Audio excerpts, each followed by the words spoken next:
Did you ever stop and think about the kitchens of the 1980s and how many things we trusted back then have completely vanished? Those kitchens shaped our daily routines with gadgets, surfaces, and tools that felt modern and reliable. So what exactly happened to those familiar items? And why are they nowhere to be found today?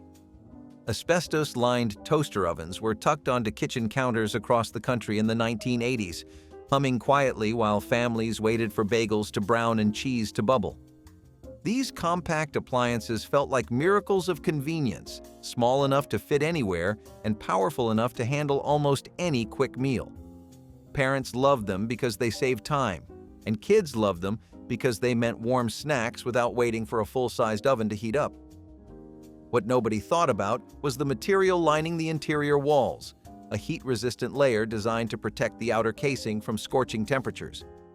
Over time, as the linings aged and cracked from repeated heating cycles, microscopic fibers began releasing into the air families breathed while standing nearby waiting for toast. Scientists eventually linked those fibers to devastating respiratory diseases, and regulators moved to ban asbestos from household products entirely. By then, millions of these toaster ovens had already found their way into homes, sitting silently on counters while families gathered in kitchens they believed were completely safe. Lead-soldered copper cookware was one of those kitchen treasures that grandparents and parents alike displayed with pride in the 1980s. These gleaming pots and pans hung from ceiling racks or rested in cupboards reserved for special occasions, promising even heating and a beauty that stainless steel simply could not match. Families cooked tomato sauces, wine reductions, and citrus glazes without ever wondering what the solder joints might be releasing into the food. The problem was that lead dissolved slowly but steadily whenever acidic ingredients touched those joints, turning beloved family recipes into quiet sources of contamination. Nobody suspected a thing because the pots looked clean and performed beautifully. When medical researchers began documenting the effects of chronic lead exposure, including cognitive damage and developmental delays in children, the cookware that once symbolized quality became a serious concern. Regulators eventually banned lead solder in food contact items, and families were urged to retire their old copper pieces. The pots that once gleamed with pride now sit in antique shops, reminders of a time when danger hid inside beautiful kitchen traditions.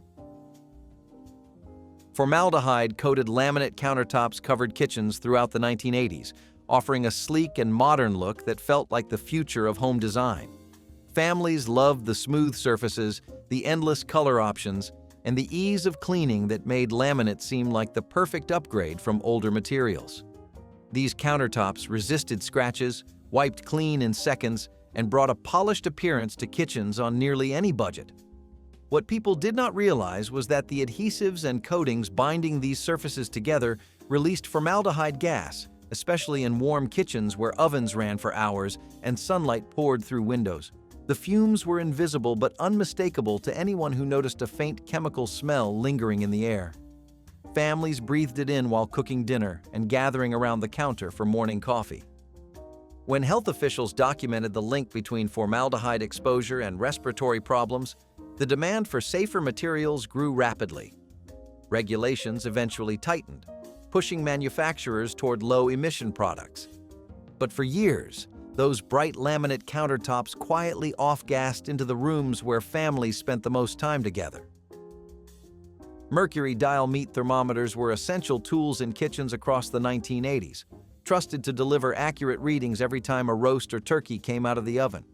The slender glass tubes with their silver columns felt precise and reassuringly old-fashioned in an era fascinated by gadgets. Parents stabbed them into holiday birds without hesitation, checking temperatures while steam rose and ovens hummed.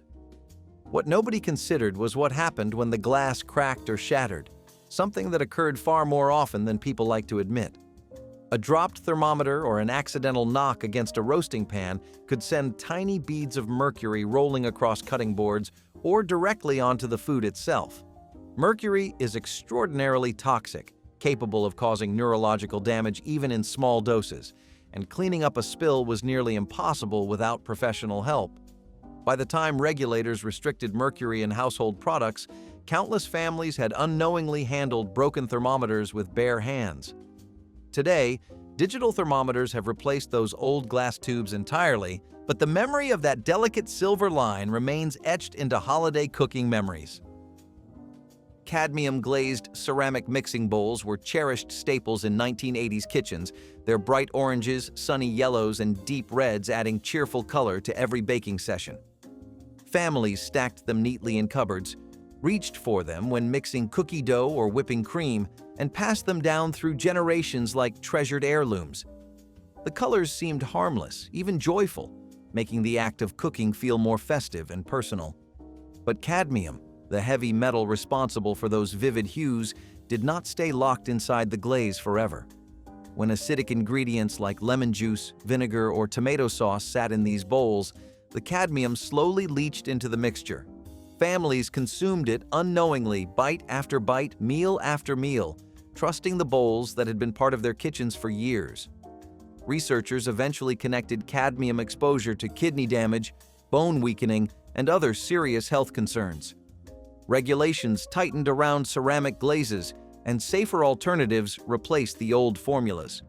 But for decades, those cheerful bowls sat at the center of family kitchens, holding dangers no one could see beneath their beautiful surfaces.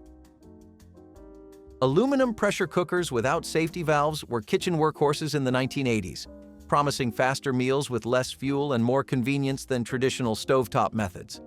Families used them for stews, beans, soups, and anything else that benefited from high-pressure cooking. The lids clamped down tightly, the steam built up quickly, and dinner appeared in a fraction of the usual time. What nobody anticipated was what happened when the pressure exceeded safe limits and the cooker had no way to release it. These budget models lacked the safety mechanisms that modern cookers take for granted, and when something went wrong, it went wrong catastrophically. Lids launched toward ceilings, scalding contents erupted across kitchens, and families found themselves dealing with burns, broken cabinets, and shattered trust in a device they had used for years. Reports of explosions mounted through the decade until regulators demanded stricter safety standards. Modern pressure cookers now feature multiple release valves and locking mechanisms, making the old aluminum models relics of a more dangerous time. The convenience they promised came with risks that only became clear after too many kitchens paid the price. Teflon pans with unregulated PFOA coatings were marketed as revolutionary miracles in the 1980s, promising effortless cooking and even easier cleanup. Families embraced them enthusiastically, thrilled by the idea of eggs sliding cleanly off the surface and sauces refusing to stick no matter how long they simmered. These pans appeared in wedding registries, holiday gift guides, and nearly every kitchen cupboard across the country. What people did not know was that the coatings contained perfluorooctanoic acid, a chemical that released toxic fumes when pans overheated on high flames. Families cooked on these surfaces daily, sometimes leaving empty pans on hot burners or cranking the heat higher than manufacturers recommended. The fumes were invisible but dangerous, capable of causing flu-like symptoms in humans and proving fatal to pet birds in the same room. Researchers eventually documented the health risks and environmental persistence of PFOA, leading to voluntary phase-outs and tighter regulations. Modern non-stick coatings no longer contain the chemical, but for years those gleaming pans sat on stoves across the nation, quietly releasing hazards with every overheated meal. Plastic cutting boards with toxic dyes were common fixtures in 1980s kitchens, offered in rainbow colors that made food preparation feel more organized and stylish.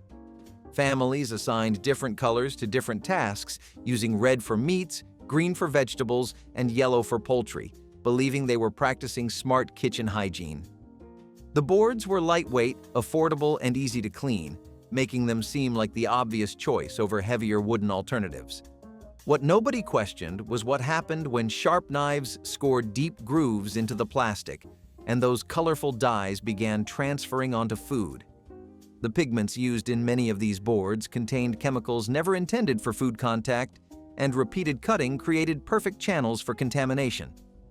Families sliced tomatoes, diced onions, and carved roasts on surfaces that slowly released harmful substances with every meal. It took years for safety standards to catch up, eventually requiring food-safe dyes and stricter testing for any product meant to touch ingredients. Those cheerful rainbow boards have since been replaced by safer options, but they remain a reminder of how easily danger hid inside everyday kitchen tools. Gas ranges without proper ventilation requirements filled kitchens across the 1980s, their blue flames dancing beneath pots and pans while families cooked without ever opening a window or switching on an exhaust fan. People trusted these stoves completely, believing that gas was cleaner and more efficient than electric alternatives. The flames provided instant heat, precise control, and a cooking experience that felt professional and satisfying. What nobody discussed was the invisible cloud of combustion byproducts filling the room with every meal. Gas burners release carbon monoxide, nitrogen dioxide, and other pollutants that accumulate quickly in enclosed spaces. Families breathed these fumes while stirring sauces, boiling pasta, and gathering around the stove for warmth on cold mornings. Children with developing lungs were especially vulnerable, though no one connected their coughs or headaches to the stove humming nearby. It took decades of research before regulators began requiring proper ventilation and warning labels for gas appliances. Modern kitchens now emphasize exhaust hoods and open windows, but for years, families cooked in rooms quietly filling with air no one should have been breathing. Electric can openers with exposed blade mechanisms sat on countertops in nearly every 1980s kitchen, promising effortless access to canned goods with the press of a single button. These gadgets felt futuristic at the time, eliminating the hand cramps and uneven cuts that came with manual openers. Families used them daily for soup, vegetables, pet food, and anything else sealed in tin. What manufacturers overlooked was how easily those spinning blades could catch more than just metal lids. Early models featured minimal guards and unpredictable stopping points, leaving sharp exposed edges ready to slice unsuspecting fingers reaching to remove a freshly opened can. Emergency rooms documented a steady stream of cuts, gashes, and lacerations traced back to these countertop conveniences. Parents and children alike learned the hard way that the gadget meant to make life easier could draw blood in an instant. Regulators eventually pushed for better safety designs, including automatic blade retraction and protective covers that modern users take for granted.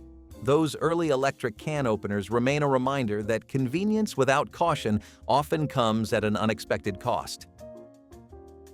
Ungrounded kitchen outlet wiring was standard in homes built before the 1980s, and many kitchens kept those dangerous two-prong outlets well into the decade without anyone questioning the risk. Families plugged in toasters, blenders, mixers, and coffee makers without realizing that a single splash of water or a frayed cord could turn an ordinary morning into a medical emergency. The outlets had no ground wire to redirect stray electricity, meaning any fault in an appliance sent current straight through whatever touched it next. Wet hands reaching for a plugged-in mixer became conductors in a circuit nobody intended to complete. Children standing on damp floors while touching metal appliances faced dangers their parents never imagined. Electricians at the time knew the risks, but retrofitting older homes was expensive, and most families simply lived with what they had. When building codes finally caught up and required grounded outlets in kitchens, the change saved countless lives.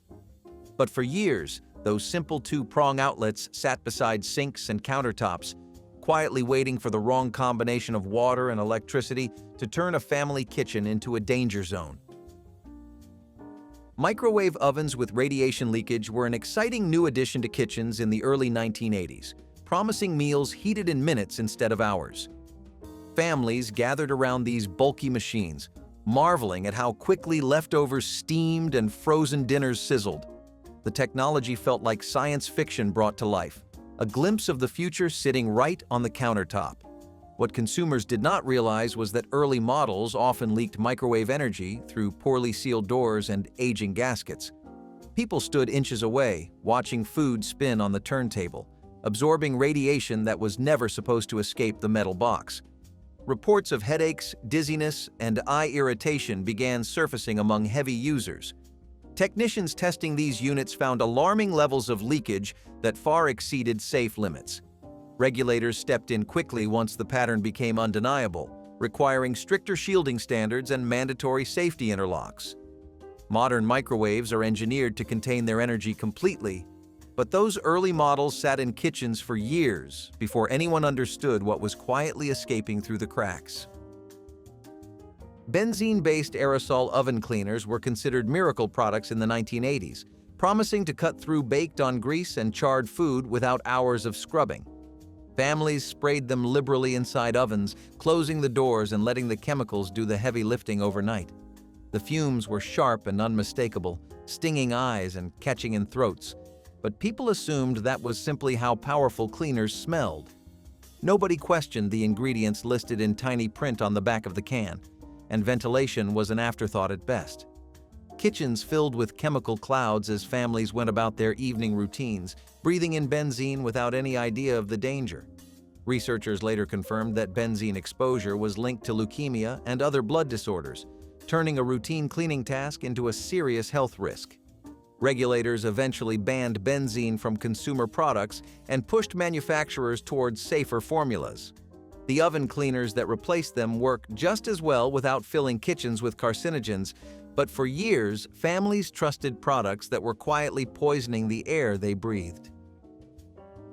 Lead crystal juice pitchers were elegant fixtures in 1980s kitchens, their sparkling facets catching morning light as families poured orange juice, lemonade, and fruit punch for breakfast.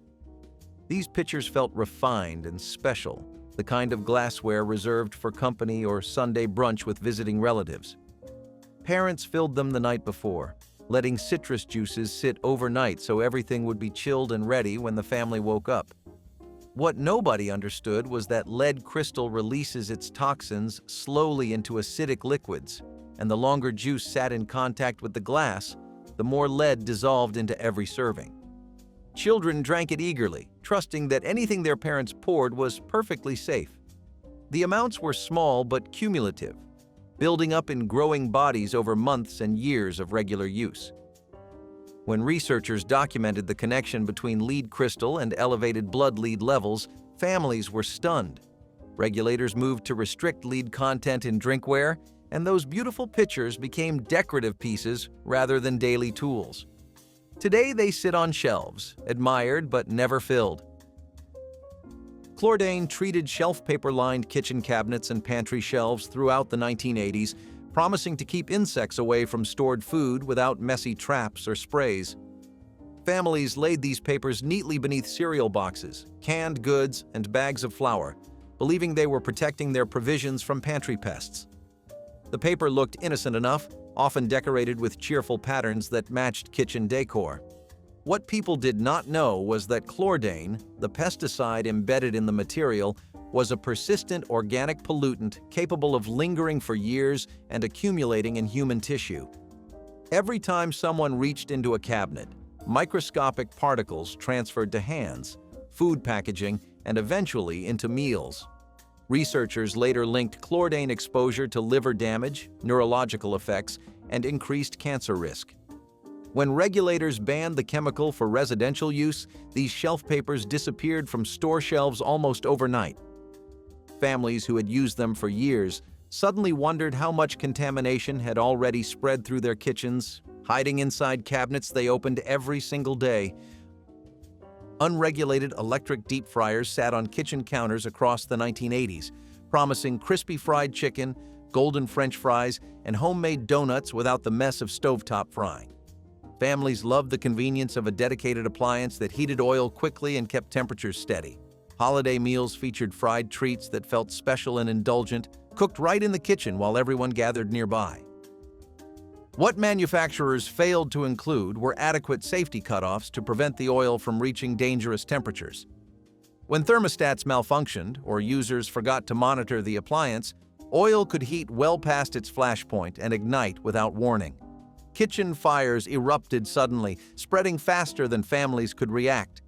The combination of hot oil and open flames created disasters that destroyed cabinets, counters, and sometimes entire homes.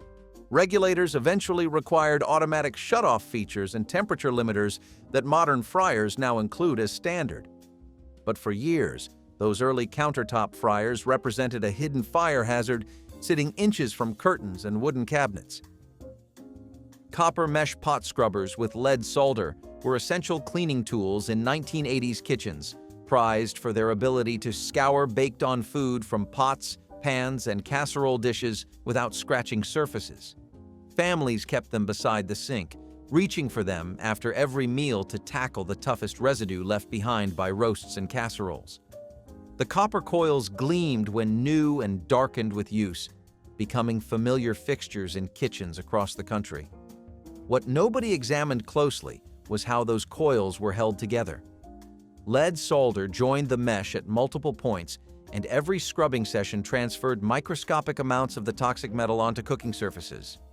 Families then heated those pots and pans, cooked food in them, and served meals that carried traces of lead from a cleaning tool meant to make dishes safer to use. The irony was painful once researchers documented the contamination pathway. Regulators eventually required lead-free construction for any product intended for kitchen use. Modern scrubbers use safe welding methods, but those old copper coils left a legacy of invisible contamination that families never suspected was hiding in their own cleaning supplies. Plastic wrap containing DEHA plasticizers was a kitchen staple throughout the 1980s, pulled from cardboard boxes to cover leftovers, wrap sandwiches, and seal bowls heading into the refrigerator. The clingy film stuck to itself and to dishes with a satisfying grip that made food storage feel secure and efficient. Families used it daily without questioning what made the plastic so flexible and adhesive. The answer was DEHA, a plasticizer that helped the wrap conform to any shape, but also migrated into food, especially fatty items like cheese, meat, and butter. Every covered dish absorbed small amounts of the chemical, which researchers later identified as an endocrine disruptor capable of interfering with hormones in developing bodies. Children eating sandwiches wrapped for school lunches consumed traces with every bite, and nobody suspected a thing. When the health risks became clear, manufacturers reformulated their products to eliminate DEHA entirely. Safer wraps now line store shelves everywhere, but for years, families unknowingly transferred hormone-disrupting chemicals into the very foods they were trying to keep fresh and protected. Wooden refrigerator shelves treated with preservatives were common in older refrigerators still running through the 1980s, their lacquered slats holding milk cartons, produce bins, and leftover containers. Families trusted these shelves without question, assuming that anything inside a refrigerator must be clean and safe for storing food. The wood looked sturdy and traditional, a contrast to the plastic shelving that would later replace it in newer models. What people did not realize was that many of these shelves had been treated with formaldehyde-based preservatives to prevent rot and extend their lifespan. In the cold, enclosed environment of a refrigerator, those chemicals off-gassed slowly but continuously, settling onto food surfaces and mixing with the air every time the door opened. Families breathed it in while reaching for midnight snacks and packing school lunches each morning. When researchers identified the contamination risk, manufacturers shifted entirely to plastic and glass shelving that released no harmful fumes. Those old wooden slats disappeared from kitchens, but not before years of quiet chemical exposure that nobody ever suspected. Radium dial kitchen timer clocks hung on walls and sat on counters throughout the 1980s, their glowing numbers visible even when the lights were off and the kitchen sat dark at night. Families relied on them for baking, timing roasts, and coordinating meal preparation down to the minute. The soft green glow felt practical and even charming, a small touch of convenience that made the kitchen feel complete and well-equipped for any cooking challenge. What nobody discussed was where that glow came from. Radium paint, the same material that had poisoned factory workers decades earlier, coated the hands and numbers of these timers. The radiation was low-level but constant, exposing anyone nearby to emissions that accumulated over years of daily use. Children doing homework at kitchen tables sat within feet of these quietly radioactive clocks for hours at a time.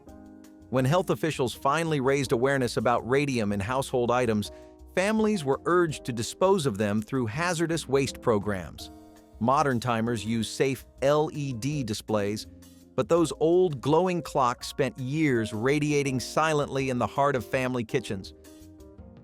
Foam insulation behind stoves with toxic fire retardants was installed in countless homes during the 1980s, tucked between walls and appliances where nobody could see it working.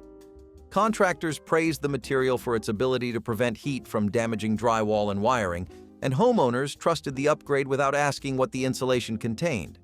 The foam did its job quietly for years, keeping walls cool even when ovens ran for hours during holiday cooking marathons. What nobody realized was that the fire retardants mixed into that foam released fumes whenever temperatures rose.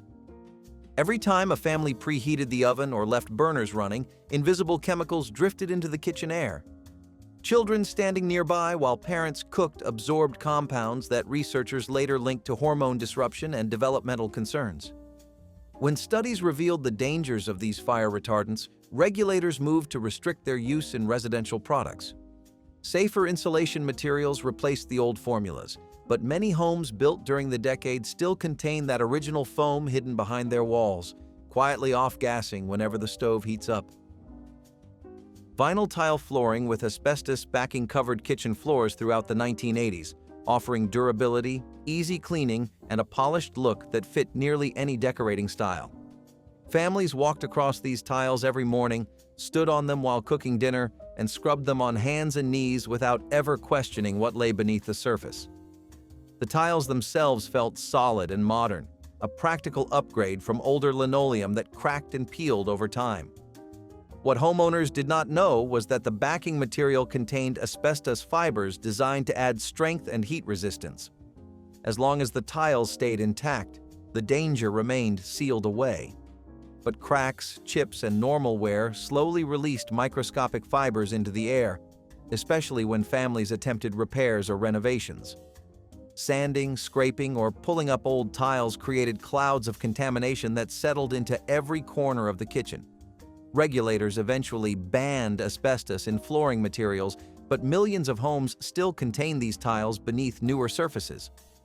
The floors that once symbolized modern convenience now require professional removal to avoid the very hazards they were hiding all along. BP-aligned metal food storage canisters were kitchen essentials throughout the 1980s, their airtight seals keeping flour, sugar, coffee, and cereal fresh for weeks at a time. Families displayed them proudly on countertops, appreciating the organization they provided and the sleek appearance they added to any kitchen. The metal construction felt sturdy and reliable, a step up from plastic containers that cracked or stained over time. What nobody examined was the thin coating inside each canister, a layer containing bisphenol A designed to prevent corrosion and keep food from touching raw metal. That coating slowly broke down, especially when exposed to moisture, releasing BPA directly into stored foods. Families scooped contaminated flour into bread dough and spooned tainted sugar into morning coffee without any idea of the chemical transfer happening inside those sealed containers. Researchers eventually identified BPA as an endocrine disruptor linked to developmental concerns.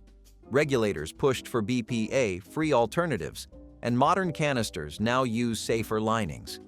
But for years, those metal containers sat at the center of family kitchens, quietly contaminating the ingredients families trusted most. Phosphate heavy automatic dishwasher powders sat beneath kitchen sinks throughout the 1980s, promising sparkling dishes with minimal effort. Families scooped the grainy powder into dispensers, pressed start, and trusted that modern chemistry would handle the rest. The results were impressive, leaving glasses streak-free and plates gleaming after every cycle. What nobody considered was where all that phosphate went once the rinse water drained away. Every load sent concentrated chemicals flowing into septic systems, sewers, and eventually into lakes, rivers, and streams. Phosphates act as fertilizers in water, triggering massive algae blooms that choke aquatic life and deplete oxygen levels. Entire ecosystems collapsed under the weight of runoff from millions of households running dishwashers every single night. When environmental scientists documented the damage, regulators moved to ban phosphates from household detergents. Manufacturers reformulated their products, and modern dishwasher pods clean just as effectively without devastating waterways. But for years, families unknowingly contributed to environmental destruction with every sparkling load of dishes. unshielded garbage disposal switches mounted on kitchen walls throughout the 1980s, positioned within easy reach of sinks where water splashed constantly. Families flipped these switches without hesitation, grinding food scraps while washing dishes or rinsing vegetables just inches away. The convenience felt modern and efficient, a small luxury that made kitchen cleanup faster and easier. What electricians understood, but homeowners did not, was that water and unprotected electrical switches create deadly combinations. Splashes from the sink could seep into switch housings, and wet hands reaching for the toggle completed circuits that were never meant to include human bodies. Shocks ranged from startling tingles to serious injuries depending on conditions and contact. Regulators eventually required ground fault protection for all outlets and switches near water sources, making the old unshielded toggles relics of a less cautious era. Modern kitchens feature protected switches that cut power instantly when faults occur. But those old wall-mounted toggles spent years waiting beside sinks, ready to deliver shocks that nobody saw coming until the current was already flowing. Asbestos trivets and pot holders were considered the ultimate in kitchen safety during the 1970s, promising to protect countertops and hands from even the hottest pans fresh off the stove. Families stacked them in drawers, hung them beside ovens, and used them daily without giving a single thought to what made these items so remarkably heat-resistant. The answer was asbestos, a mineral fiber that could withstand extreme temperatures but also released microscopic particles into the air with every use. Each time someone grabbed a pot holder to lift a casserole or slid a trivet under a sizzling skillet, invisible fibers drifted through the kitchen into the lungs of everyone nearby. Children did homework at kitchen tables while parents cooked dinner inches away from materials now known to cause devastating respiratory diseases. The tragedy is that asbestos felt so safe, so perfectly suited for its purpose that questioning it seemed absurd. When the truth emerged and bans swept through households, people were horrified to realize they had been protecting their hands while slowly harming their lungs. Those trivets became symbols of how easily danger can disguise itself as convenience. Formica counters with boomerang patterns were the definition of retro cool. Bright laminates covered in swirls and curved shapes turned kitchen counters into works of art. The boomerang design, with its playful arcs and atomic-age flair, felt futuristic in the 50s and 60s. It was affordable, easy to clean, and colorful in a way stone or wood never could be. Kitchens in pastel pinks, blues, and greens paired perfectly with the wild counter patterns. Families often bragged about how modern their kitchens looked, even if the counters clashed with everything else in the room. Kids scratched doodles into the surface with forks, and those marks stayed forever, part of the kitchen's history. For kids, it felt like growing up inside a comic book. For parents, it was modern living at its best. Of course, Formica did not last forever. It scratched, burned, and peeled over time. But in its heyday, nothing screamed contemporary kitchen like a boomerang pattern counter gleaming under fluorescent light. If your grandmother had a nutmeg grater drawer, you already know this was not about convenience. It was about pride. Tucked away like a secret compartment, this tiny wooden drawer usually had a built-in metal grater inside, fixed to the bottom or back wall. You would slide it open, pop in a whole nutmeg, and grate just enough to finish your pumpkin pie or rice pudding. It was oddly luxurious for such a tiny task. People swore that freshly grated nutmeg was leagues above the powdered kind from the store. And in kitchens that ran on rituals, this mattered. Nutmeg had a smell that meant something. Holidays, Sundays, a warm drink on a cold evening. It was the finishing touch, the kind of detail that showed you cared about flavor, not just filling bellies. One twist of that drawer and the kitchen felt instantly more personal. But as time went on, spice blends got pre-mixed, and the grater drawer seemed too specific for modern use. Most disappeared when newer cabinets came in. The metal rusted, the drawer warped, and eventually it was either nailed shut or tossed out with the old silverware. But once, it was a mark of a thoughtful kitchen, one where flavors came from effort, not a jar. Next time you taste store-bought eggnog, ask yourself, what tiny traditions did we leave behind? Teflon-coated pans with PFOA felt like pure kitchen magic when they first appeared in 1970s homes, promising that eggs would slide effortlessly and cleanup would take seconds instead of endless scrubbing. Families marveled at how nothing stuck to these miracle surfaces, tossing away their old cast iron in favor of something that seemed too good to be true. And in many ways, it was. The chemical compound that made these pans so slick released toxic fumes when the coating overheated, which happened more easily than most cooks realized. Birds in kitchens died suddenly from the invisible gases, and people reported flu-like symptoms after cooking sessions that pushed these pans past their limits. Nobody thought to question why a cooking surface could kill a parakeet nearby, because the convenience was simply too appealing to resist. It took decades before researchers understood how these forever chemicals accumulated in the body and refused to break down. When regulators finally stepped in, the original formulations were banned. But the memory of those early pans lingers uncomfortably for anyone who spent years breathing in fumes they never knew existed. Metal ice cube trays with levers were a cold, clunky reality before plastic trays. You poured water into the metal compartments, slid the tray into the freezer, and waited. But when it was time to get the cubes out, the real struggle began. You had to pull a metal lever, cracking the cubes free with a loud snap. Sometimes it worked perfectly. Other times the cubes shattered into jagged chunks or stuck fast. Kids often yelped when the lever pinched their fingers, and parents cursed when water spilled everywhere during the refill. The trays were heavy, clumsy, and always freezing to the touch, but they felt sturdy compared to later plastic versions. Families argued over who had the muscle to yank the lever, especially when it jammed tight. Still, every clink of those trays hitting a glass of soda was part of daily life. Even with all the hassle, they gave a sense of permanence, like kitchen tools built to last forever. Kids learned to brace themselves for the sound of the lever echoing across the kitchen. They were awkward, noisy, and often painful on the fingers. But for decades, they were the only way to get ice at home. There was a time when flour was not just something you kept in a bag in the pantry. In the mid-20th century, many kitchens came with a built-in flour bin right in the counter, an aluminum drawer that pulled out like a bread box and held pounds of flour at once. At the bottom of that bin, a small metal crank-operated sifter attached directly to the front panel. You turned the handle and watched flour fall like powdery snow into a bowl.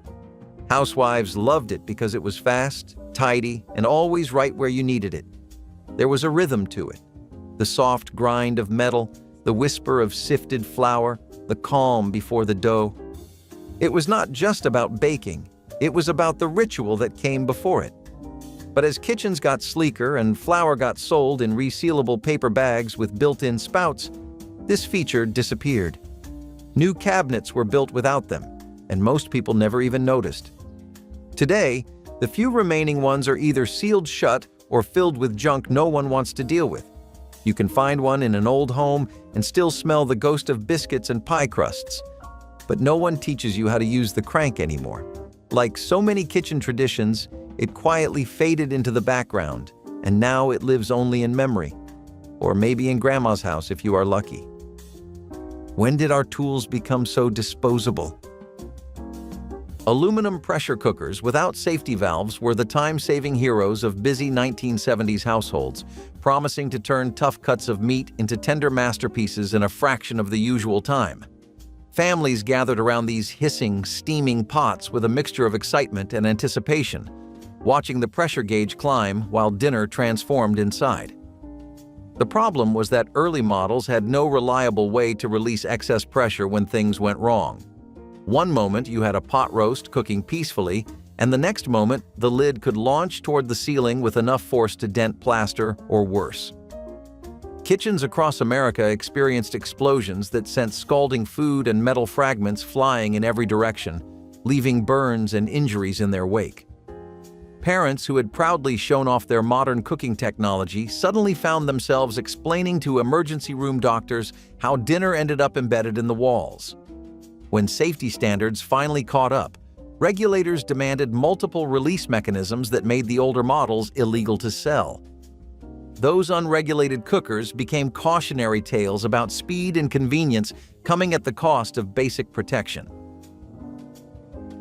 Built-in wall phones with 20-foot cords were the lifeline of the kitchen. Mounted to the wall, they often became the command center of the household. Moms cooked while cradling the receiver on their shoulder, stretching that cord across the room as kids ducked underneath. The cords twisted into impossible knots, dangling and bouncing as conversations went on. Privacy? Forget it. Everyone in the house could hear your call, no matter how far you stretched. Kids turned those cords into jump ropes or played limbo under them while moms scolded them to stay out of the way. Untangling the cord became a chore of its own, and some cords stayed twisted forever, no matter how hard you tried. Still, there was comfort in it. The phone was always there, always ringing, always part of the daily kitchen soundtrack. Today, it seems almost absurd to imagine being tethered to a wall just to talk. But for families of the time, the wall phone, with its endlessly tangled cord, was as much a kitchen fixture as the oven. Screwed directly into the wall, these heavy-duty wall-mounted can openers were as stubborn as they were convenient. Usually found right next to the stove or sink, they were the type of kitchen gadget you used without thinking, until you bumped your head into one or sliced your finger trying to clean it. You locked in the can, turned the large handle, and heard that satisfying scrape as the lid peeled away. And it never moved. That was the point. It was always there, ready to go. Back then, cans did not have pop-tops, and handheld openers were prone to rust or breaking. So this chunky mechanical beast became part of the kitchen wall like a light switch. It made even the smallest task feel intentional, like you were part of a well-oiled machine. And it never broke, because it was made to be used, not replaced. Some people even bragged about how fast they could open a can of tomato soup. But as kitchens modernized and designers chose clean lines over utility, wall-mounted can openers became kitchen fossils.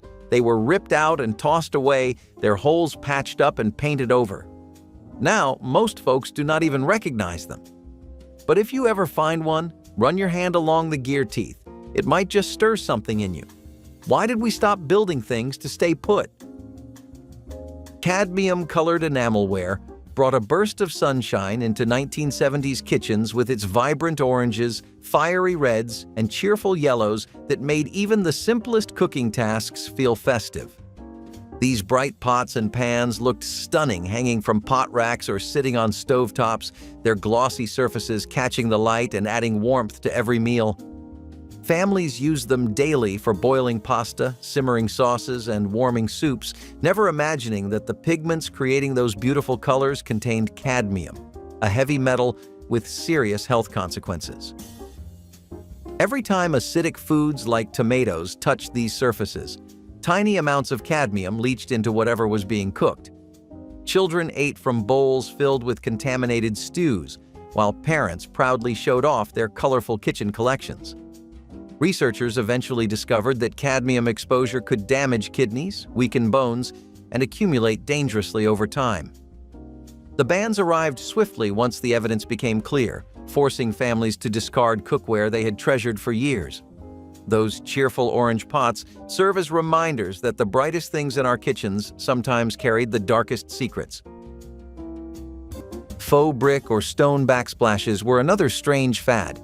Made of plastic or thin panels, they promised the look of rustic brick at a fraction of the cost. Families eager to copy the country kitchen style of the 60s installed them by the millions. The result? A wall that looked real from a distance, but up close felt like flimsy plastic. Still, the idea caught on. They were easy enough for dads to install on a weekend, and suddenly every home had its own rustic charm. But over time, they peeled, warped, and sometimes even smelled strange, especially near the stove. Magazines praised them as stylish, affordable, and easy to install. For kids, they were just another backdrop to family meals, unnoticed until the panels began to crack or warp. Today, faux brick is often mocked, but back then, it was an attempt to bring warmth and character into kitchens on a budget. It is hard to explain to someone today why there would be an ironing board in the kitchen. But for generations of American homemakers, ironing while cooking made perfect sense. You could press shirts while pasta boiled. The ironing board lived behind a narrow cabinet door, usually next to the fridge or near a pantry wall. You would open the latch, fold it down, and start ironing right there on the linoleum. It made the kitchen feel like a command center. Meals, laundry, homework, all happening at once. Some were even wired with built-in sockets, so you could plug in your iron without running cords across the room.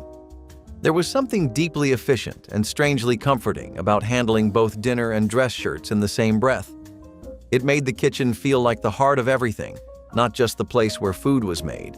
It sounds absurd now, but back then it was the ultimate multitasker's dream. Eventually, fashion changed, and so did fabrics. Permanent press clothing came along, and ironing became less of a daily ritual. Builders stopped including these wall units, and the ones that remained often jammed or collected dust. Today, a recessed ironing board in the kitchen wall feels like something out of a time capsule. You can still see the outline on painted-over cabinet doors in old houses. But no one's waiting on the kettle while smoothing out their slacks anymore. What else have we quietly stopped doing? Lead soldered copper cookware held a special place in 1970s kitchens, its gleaming reddish surfaces suggesting professional quality and timeless elegance that lesser pots could never match. Home cooks displayed these pieces proudly, believing they had invested in something that would last generations and make every dish taste better. The craftsmanship was undeniable, but hidden in the seams where copper panels joined together was lead solder that made the connection strong and seamless. Every time acidic ingredients like wine, vinegar, or tomatoes simmered in these beautiful pots, lead leached silently into the food. Families served marinara sauce and countless other dishes contaminated with a heavy metal that accumulated in bones and blood over time. Children absorbed the toxin even faster than adults, their growing bodies storing poison with every meal their parents prepared with such care. When researchers finally connected copper cookware to elevated lead levels in households, the bans followed quickly. Those elegant pots, once symbols of culinary sophistication, became warnings about how beauty and craftsmanship can sometimes mask dangers simmering beneath the surface. Pull-down recipe holders were a clever invention that now feels like relics. Mounted under cabinets, they had little plastic arms that clipped onto recipe cards. Moms flipped through handwritten index cards, clipped one in place, and followed along while cooking. It kept the card out of spills and splatters, safe from the mess of flour and grease. The design was practical, even ingenious.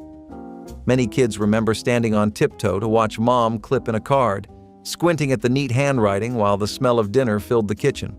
Sometimes the holders squeaked as they swung down, adding to the chorus of clattering pots and sizzling pans. Neighbors swapped recipes at church or school, and those cards often ended up clipped under the holder for a week straight.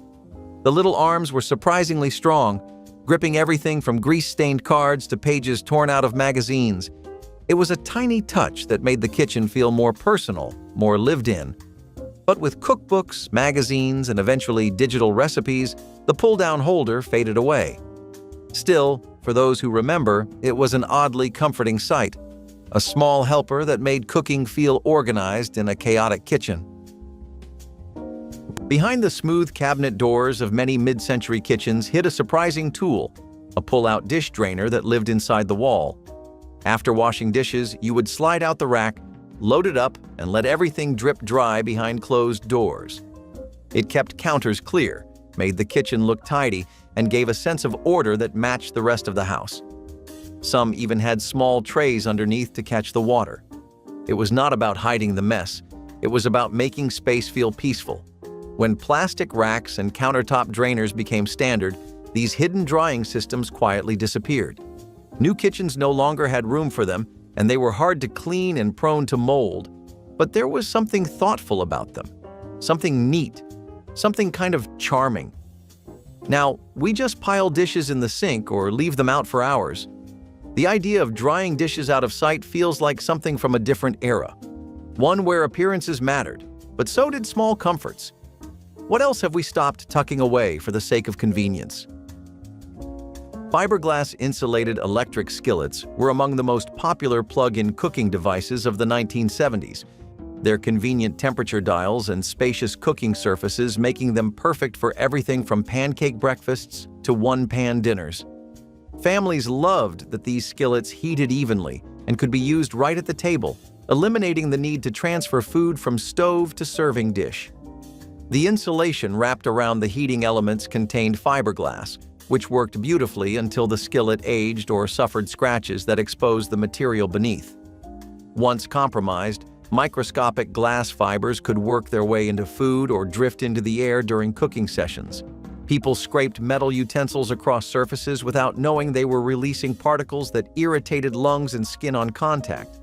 When manufacturers acknowledged the risks and regulators demanded safer alternatives, many families had already used these skillets for a decade or more. The convenient countertop cooking solution had been quietly shedding invisible hazards into Sunday brunches and weeknight dinners all along. Lazy Susans in corner cabinets made storage more fun than it had any right to be. Spin the wooden circle, and rows of canned food whirled into view. They squeaked, clattered, and sometimes jammed, but they made the most of awkward cabinet space. Kids loved giving them an extra spin just to watch the cans slide around. Parents loved the convenience, even if the mechanism wore out over time. Sometimes a can would topple off mid-spin, clunking loudly against the cabinet walls, but that never stopped anyone from spinning again. Grandmas filled theirs with spices, while kids begged to see how fast the whole thing could go without knocking food over. Every turn revealed forgotten cans of beans or soup, a little surprise tucked away in storage. Families joked about losing things in the Lazy Susan, only to find them months later on the far side. For all its quirks, it became a little source of entertainment as well as practicality. Lazy Susans were both practical and playful, a kitchen feature that brought a little fun into the daily grind of cooking dinner. A countertop garbage chute might sound like science fiction, but it was once the definition of practical design. Picture this: a hinged square in the middle of your kitchen counter that popped open to reveal a direct drop into the trash bin below. You could chop carrots, peel potatoes, and then sweep the scraps in one motion. No fiddling with a trash can lid, no extra step. Just a quick flick of the wrist, and it was gone. In mid-century kitchens, these were genius, especially when you were making big meals and needed all the counter space you could get. It made cleanup feel like part of the flow, not an afterthought. One swift motion and the mess was gone before it had time to become a problem. But eventually, people began to worry about smells, pests, and hygiene. Builders stopped including the feature, and home cooks grew wary of having an open hole in the counter, even if it had a lid. Most of them were sealed shut or removed entirely during remodels. Today, you will only find them in untouched kitchens from the 1940s or 1950s. They are almost always covered in laminate or chrome trim, like a forgotten piece of spaceship tech. What other clever shortcuts have we erased without even realizing it? Unshielded microwave ovens were the technological marvels that every 1970s household wanted to own, promising to revolutionize cooking with invisible waves that heated food in minutes instead of hours. Families gathered around these humming metal boxes with a mixture of awe and curiosity, watching through small windows as leftovers spun on turntables. But early models were rushed to market before anyone fully understood how to contain the energy pulsing inside them. Doors sealed poorly, shielding was inconsistent, and radiation leaked through gaps that manufacturers had not yet learned to prevent. People stood inches away, faces pressed close to watch their food rotate, absorbing energy that escaped through faulty seals. Some reported headaches, dizziness, or a strange tingling sensation when standing too close during operation. Pets avoided kitchens where these machines hummed, and houseplants near countertops wilted without explanation. When regulators finally tested the older units, they discovered leakage levels far exceeding what would later be considered safe. The bans and recalls followed quickly, forcing manufacturers to redesign every seal before selling another unit. Pull-out cutting boards were another once common feature. Built directly into kitchen cabinetry, these wooden slabs slid out like drawers. They saved counter space and provided a dedicated spot for chopping vegetables or slicing bread. But they came with problems. They absorbed smells, warped with moisture, and stained permanently with every onion or tomato. Some boards became so seasoned with marks and stains that they told a family's entire cooking history. Kids rolled out cookie dough on them, pounding cookie cutters until the wood was scarred with little circles. Dads used them for carving roasts, leaving behind knife grooves and grease stains. The boards often squeaked when pulled out, a familiar sound in every household. Even though they were flawed, they gave kitchens a sense of resourcefulness and tradition. Yet, for families with small kitchens, they were a lifesaver. Kids often remembered rolling out cookie dough on those boards, flour dusting the wood as holiday baking took over the room. Today, the pull-out cutting board has all but vanished, but its memory remains in kitchens that valued function above all else. Warming drawers used to be the quiet hero of the kitchen, especially when dinner was not ready all at once. Tucked just below the oven, this thin, shallow drawer kept plates warm so that food would not go cold before it reached the table. You would set it to low, slide in your dishes, and when the roast came out, everything was ready to serve piping hot. This feature was a nod to formality. Meals meant something, and every detail mattered. Back then, no one wanted to pile roast beef onto a cold plate.